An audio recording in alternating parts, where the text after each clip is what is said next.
when I talked about the ease or the positivity around that potential transition, I was thinking about the debate that is emerging around shifts in our consumption patterns, but also the request to redefine what we mean by prosperity. Well-being. Well-being is not delivered necessarily by consumption, the commuter lifestyle. Many of our patterns are actually quite, they make us ill rather than deliver well-being.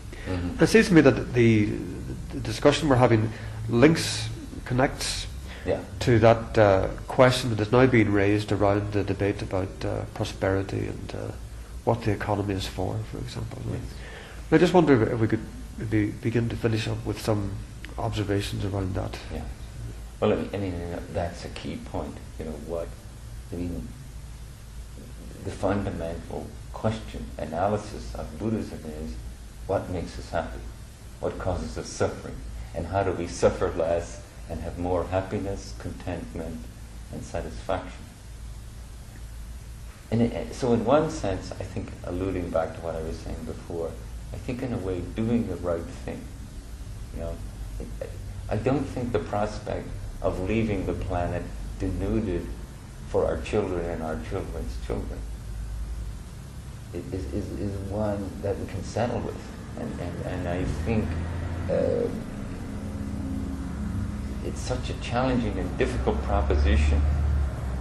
It will inhibit our willingness to face the radical honesty we need to face. So I think in a way, just doing the right thing will bring us some sense of ease. I think in some ways you could say, well, it's not that we're too materialist. We're not materialistic enough, that we don't treasure the simple things we have. We don't appreciate the utility. We don't realize you can keep that kitchen knife for your lifetime. That you can own these clothes, you can wear these clothes, you can mend these clothes. That they don't have to be discarded in 3 months. That there's another way of relating to the material objects we already have. So this is part of a shift in the notion of prosperity. The connectedness, the way in which we are involved in our material world, the way in which we are involved in our environment, as the intimacy of involvement grows, the satisfaction grows. And I think that's a shift for us. And that's part of the wonderful thing about awareness, mindfulness, is that it initiates that kind of intimacy. It initiates an appreciation for what's happening. And as we do that, quite naturally for us, there's a shift in how we define or experience prosperity. And I think as that happens for us, then the compelling urge to consume more will start to dissipate. And the way in which we are bombarded with an advertising that tells us to do it. I think it's important for us to remember that one of the ills of our age is a sense of powerlessness. That in the face of multinational corporations, we think our efforts are insignificant. But actually, those corporations have their power from having us use their products.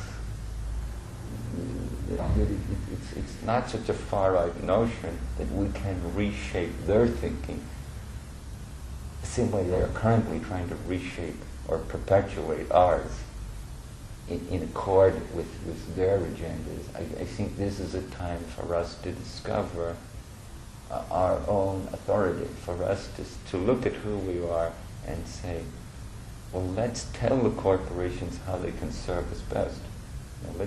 Let's tell them the kind of products.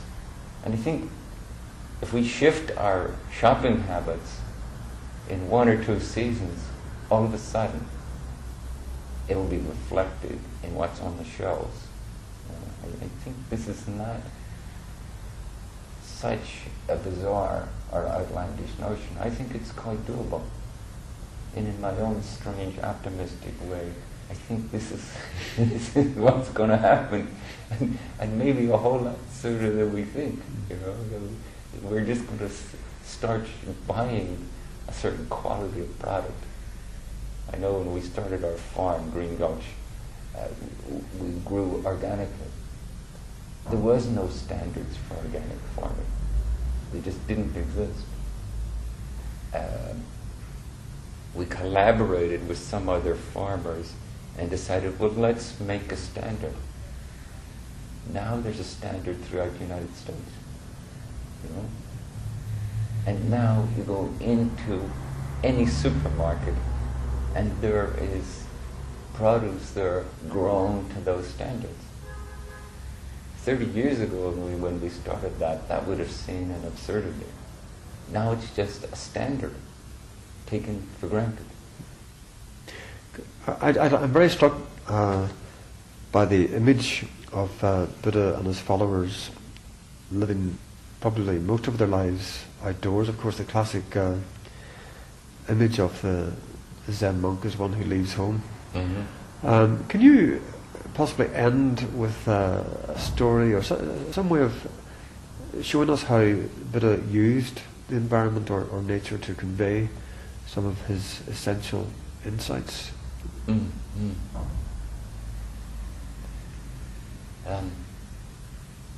Well, for one thing, in his paradox, he would talk a lot about the activities of the rural environment. But the thing that comes to mind most notably was the story of when Buddha died, which is similar to when he was fully awakened. The imagery of the story is that the trees were affected. The trees came into bloom. The animals running around the earth paused and turned towards where he was dying in a note of acknowledgement. The skies shifted, you know, that really pointing to the interdependence of all life. You know, that every life is precious, and that when a particular life force shifts, everything else shifts. You know? And this is woven into the early sutras, the early parables about Shakyamuni Buddha.